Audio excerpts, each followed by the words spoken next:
안녕하십니까? 늦은 비 성령을 강구하는 하늘숲 새벽 묵상 시간이 찾아왔습니다. 오늘은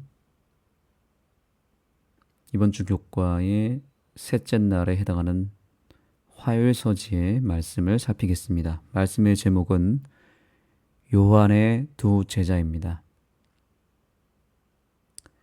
침례 요한이 어린 양 예수 그리스도를 바라보도록 했을 때에 그의 제자들이 예수님을 따르는 제자가 되었습니다. 침례 요한의 위대함은 여기서 볼 수 있습니다. 그가 예수님을 높이고 사람들로 하여금 끊임없이 예수님을 바라보게 하였더니 어떤 일이 벌어졌는가 하면 그를 따르고 있었던 사람들이 이제는 예수님을 따르는 사람으로 바뀌게 된 것입니다.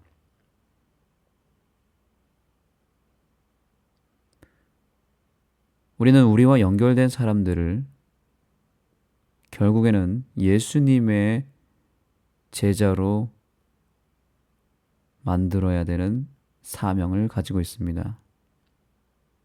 예수님을 따르는 사람으로 만드는 것이죠.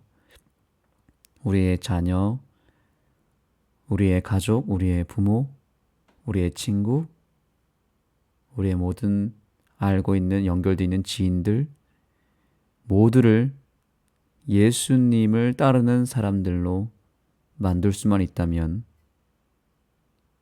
그것은 우리의 삶에 있어서 가장 큰 보람이 될 것이고 가장 행복한 일이 될 것이고 가장 큰 기적이 될 것입니다. 오늘날 우리는 제자 훈련이라고 하는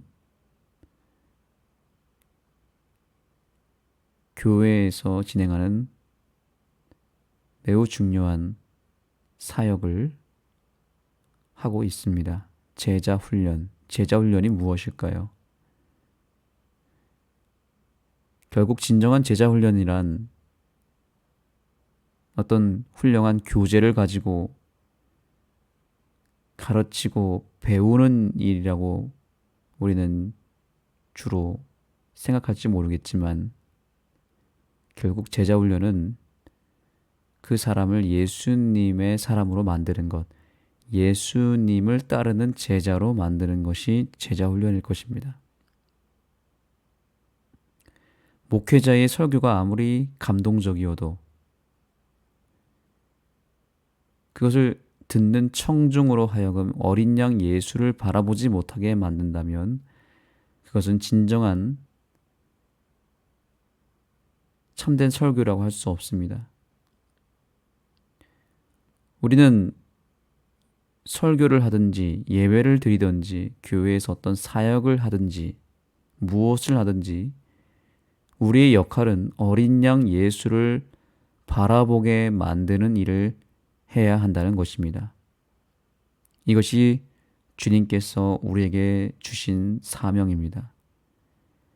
내 사람을 만드는 것이 아니라 내 제자를 만드는 것이 아니라 예수님의 제자를 만드는 것이 우리가 해야 될 일인 것입니다. 침례 요한은 그를 따르는 모든 사람들을 다 예수님의 제자로 만드는 일에 최선을 다했습니다. 그래서 그의 유력한 제자들마저도 예수님을 따르는 제자로 디딤돌 역할을 한 것입니다.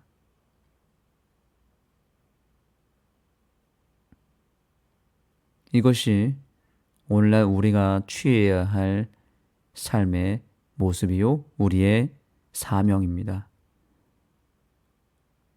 우리를 따르는 사람들, 우리와 함께하고 있는 사람들, 우리와 연결된 사람들이 나를 통해서 예수님의 제자가 되는데 내가 디딤돌 역할을 할 수 있어야 되는 것입니다. 오늘 이 시간을 통해서 내 주변에 있는 많은 사람들 가운데서 예수님의 제자가 되는 일이 벌어지게 되기를 간절히 소망합니다. 오늘 교훈의 말씀을 보시겠습니다.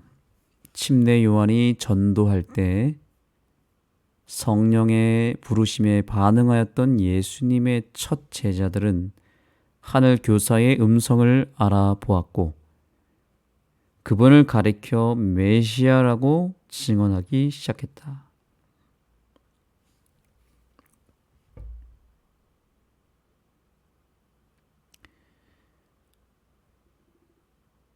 우리 침례 요한의 제자들이 예수님을 메시아로 알아볼 수 있었던 궁극적인 이유가 여기에 나타납니다. 그 이유는 무엇입니까?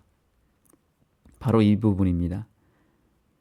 침례 요한이 전도할 때 그냥 전도한 것이 아니라 본인의 능력으로, 본인의 지식과 본인의 방법으로 전도한 것이 아니라 성령에 의해서 성령의 힘을 통하여 전도했던 것입니다. 그리고 그 성령의 부르심에 반응했다라고 말하고 있습니다. 그들이 성경에 지식이 풍부하거나 영성이 탁월했기 때문이 아닙니다. 성령의 부르심에 반응했기 때문에 그런 것입니다. 성령의 도움 없이는 우리가 결코 그분의 제자가 될 수 없다는 것을 여기서 확실하게 알려주고 있습니다. 똑같이 예수님을 현장에서 만나고 똑같은 장소에서 있었던 수많은 사람들이 같이 있었습니다. 침례 요한의 전도를 들은 사람들은 상당히 많았을 것입니다. 침례 요한을 따르는 사람들도 많았고요. 그런데 그 중에서 어떤 사람들은 예수님의 제자가 되고 어떤 사람들은 예수님의 제자가 되지 못합니다. 이유가 무엇일까요? 무엇의 차이일까요? 다 똑같은 상황인데 왜 이 침례 요한의 두 제자는 예수님의 제자가 되었을까요? 그 놀라운 신비는 바로 한 가지 이유에서 옵니다. 이들은 성령의 은혜를 받았기 때문입니다. 성령을 받았기 때문에 가능한 것이죠. 이것은 매우 놀라운 하나님의 역사입니다. 특별히 성령의 역사는 전도할 때에 벌어지는 일이 많습니다. 복음을 전할 때 정말 하나님의 역사가 크게 일어납니다. 우리가 복음을 전해야 되는 이유는 하나님의 살아계심을 그 어느 때보다도 생생하게 경험할 수 있기 때문에 그런 것입니다. 우리가 복음을 전하고 사람들을 향하여 전도할 때 크게 두 가지 역사가 일어납니다. 첫째는 성령의 역사가 강력하게 임하게 되어 있습니다. 두 번째는 사단의 역사도 매우 크게 벌어집니다.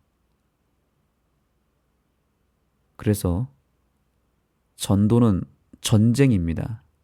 영적인 전쟁이기 때문에 이 전쟁터의 최전방으로 들어가는 일이기 때문에 당연히 엄청난 일이 벌어질 수밖에 없습니다. 최전방 전쟁터에서는 최전선에서 가장 치열하게 이 싸움이 일어나지 않습니까? 실제 전쟁에서도 최전방에서 엄청난 일들이 벌어지고 가장 큰 승리가 거기에 있고 어쩌면 또한 반대로 가장 큰 패배가 가장 무서운 일들이 그 최전방에서 이루어지잖아요. 전도하는 현장에서 가장 큰 역사가 일어날 수밖에 없습니다. 그래서 사단도 가장 크게 역사하고 하나님도 가장 크게 역사하는 현장이 바로 전도의 현장이다. 그래서 예전에 이 전도 회를 한다거나 전도 1대1 전도를 하거나 성경을 가르치거나 이런 일들을 할 때마다 늘 신기하게 느낀 것은 이것입니다. 아무리 노력해도 아무리 최선을 다해도 그 영혼이 좀처럼 변화의 기미가 없을 때가 있습니다. 전도에는 막바지로 흘러가고 있는데 성경을 아무리 열심히 가르쳐도 또 최선을 다해도 전혀 반응이 없는 것입니다. 변화의 기미가 없을 때 포기하고 싶을 때가 많습니다. 감동적인 설교도 먹히지가 않고 또 아무리 많은 것을 시도해도 마음 문을 좀처럼 열지 않는 구도자가 있었습니다.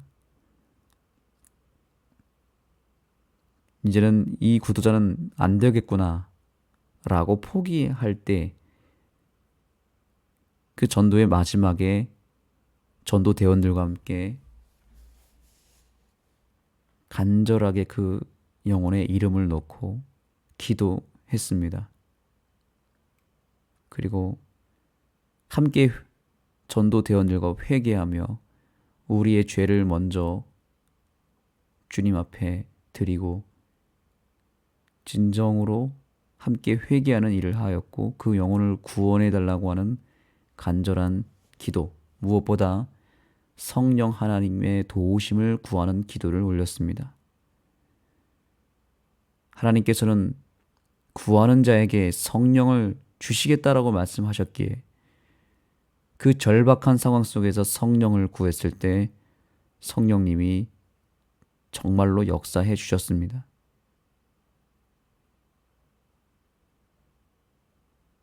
그랬더니 그 영혼이 마음을 열고 복음을 받아들이고 마지막에 침례를 결심하는 일들을 목도했던 기억이 있습니다.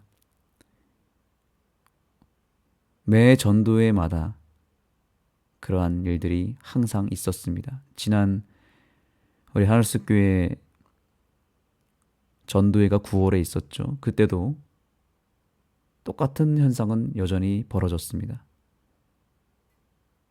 성경을 가르치고 또 영혼들에게 만남이 이루어지는 상황 속에서 함께 마지막에 기도하며 성령을 구했을 때 마음을 열고 복음을 받아들이고 침례를 결심하는 우리 영혼들이 몇 명이 있었습니다. 그리고 그 전도의 마지막 날에는 생각지도 않은 영혼들을 하나님께서 만나게 해주셔서 극적인 아주 정말 기적적인 만남이 이루어져서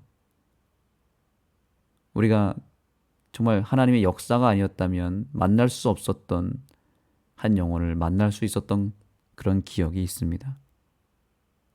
결국에는 우리의 사역의 현장 속에 성령 하나님의 도우심이 있을 때에는 기적이 일어난다는 사실을 우리가 늘 인식해야 된다는 것입니다. 그러나 성령의 역사와 함께 사단의 역사도 일어나기 때문에 기도 없이 복음을 증거한다는 것은 정말 총칼 없이 전쟁터에 임하는 것과 똑같은 것입니다.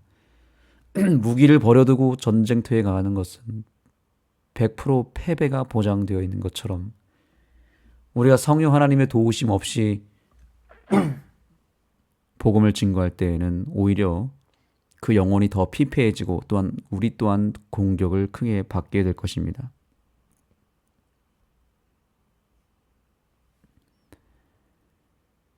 그래서 성령으로 말씀을 전하고 성령의 힘으로 말씀을 들어야 회개의 역사가 일어나고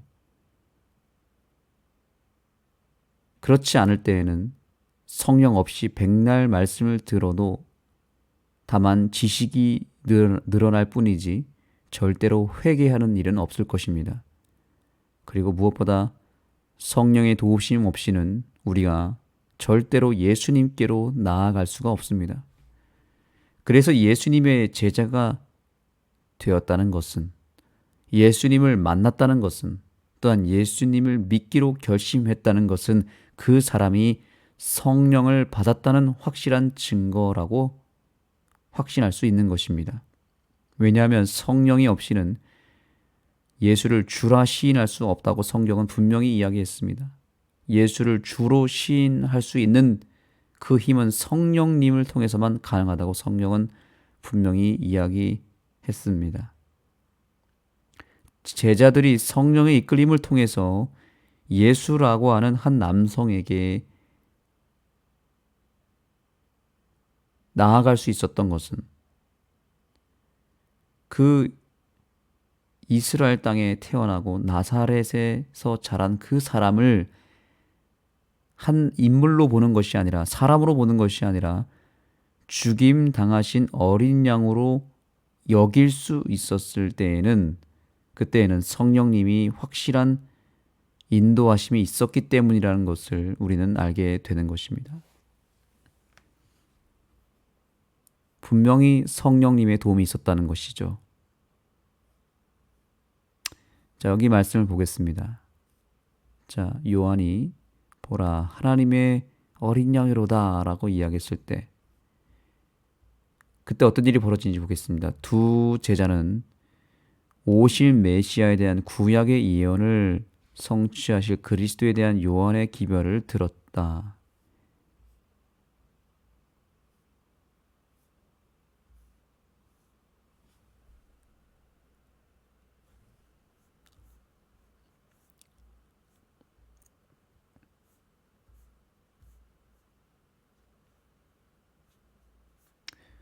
여기 이 부분을 보겠습니다.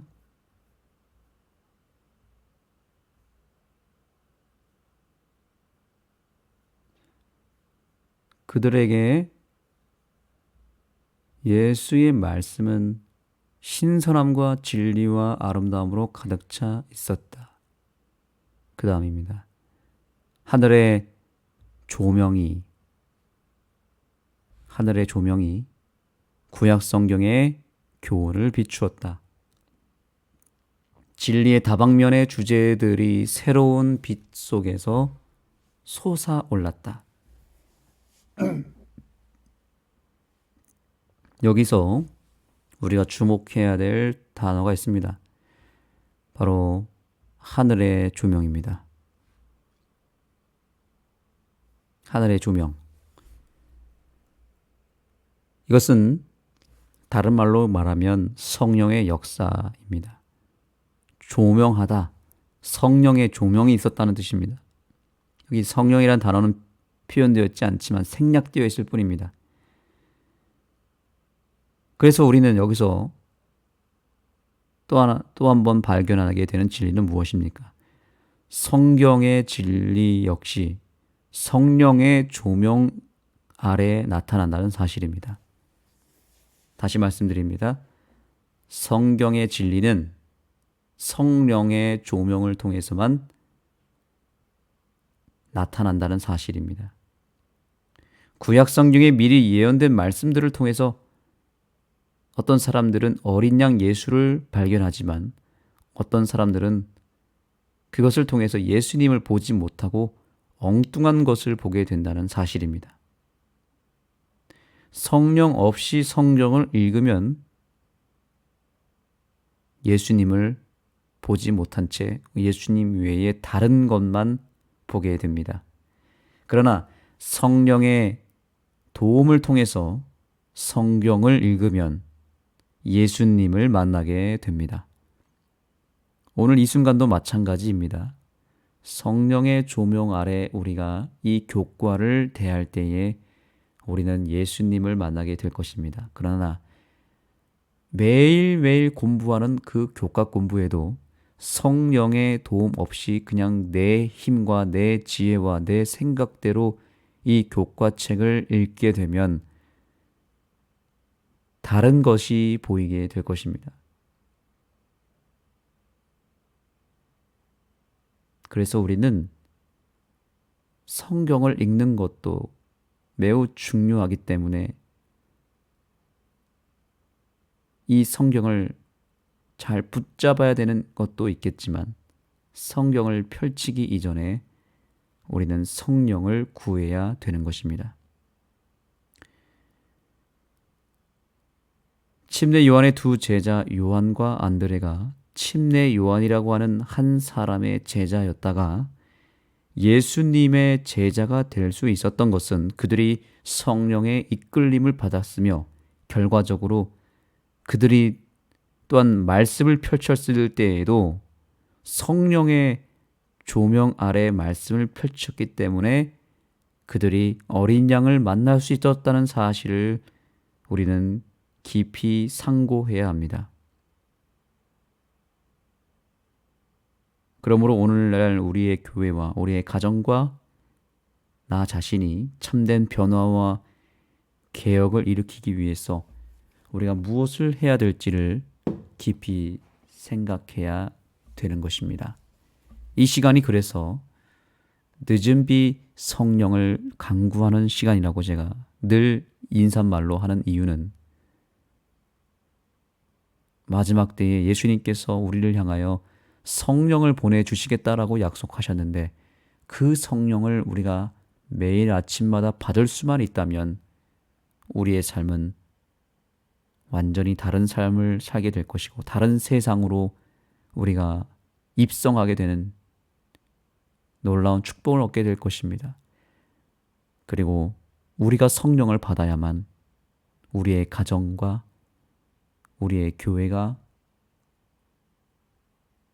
예수님을 만나게 될 것입니다. 그리고 마지막 때에 보내주시겠다라고 하는 늦은 비 성령은 바로 우리로 하여금 예수 그리스도, 어린 양 예수 그리스도를 바라보게 하기 위한 하나님의 마지막 방법이기 때문에 그런 것입니다. 예수님이 보이지 않는 이 시대에 예수님의 가치가 점점 떨어지고 있는 이 시대에 예수님을 주목하지 않는 이 세상을 향해서 우리가 어떤 방법으로 어떤 힘으로 예수님을 그들에게 소개할 수 있겠습니까? 어떻게 그들에게 죽임당하신 어린 양을 소개하고 그들로 하여금 믿게 할 수 있겠습니까? 이것은 성령의 역사가 아니면 불가능한 일입니다.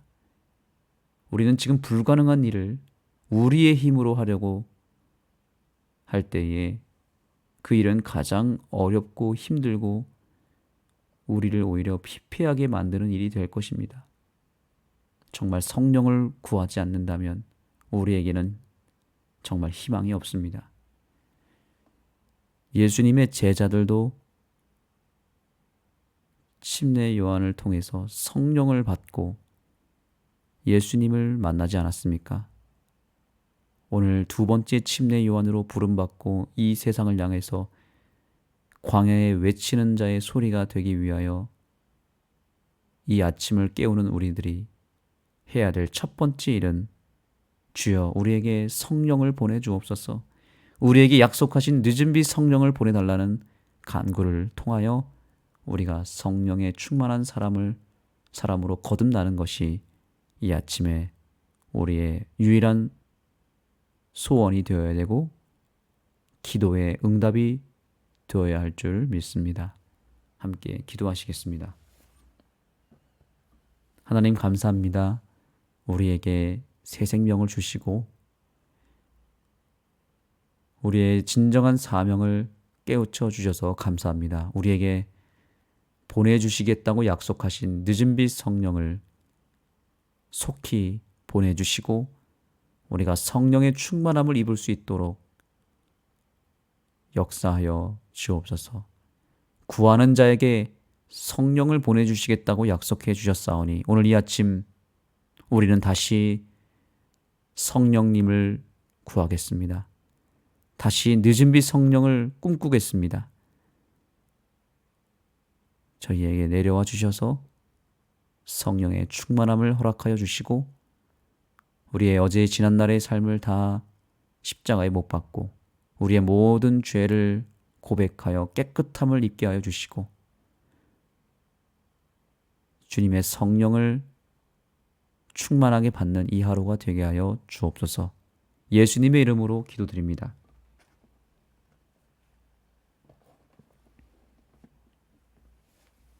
이제 개인적으로 기도하는 시간을 갖겠습니다.